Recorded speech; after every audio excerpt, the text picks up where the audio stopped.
Oylamadın sen məni, sevəmən deyən vədələ qanım. Gözlərim görməsin səni, bu ürəkim sevməsin səni ki. Oylamadın sen məni, sevəmən deyən vədələ qanım.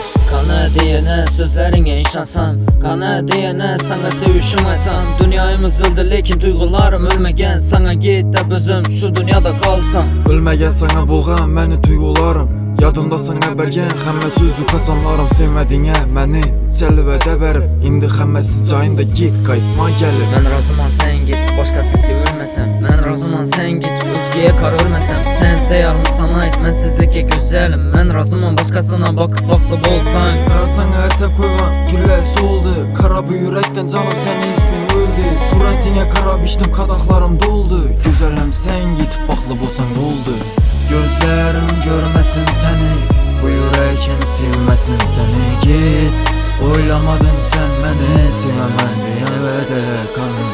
Gözlərim görməsin səni, bu ürəkim sevməsin səni git. Oylamadın sen məni, sevəmən deyən vədələ qanım. Sən getkənindən canım, dağıtıp gün batar məkən. Səni sevgən bu könlümə, sənsizlik yakar məkən. Akmin durğan bu sular, yenə qayta akar məkən.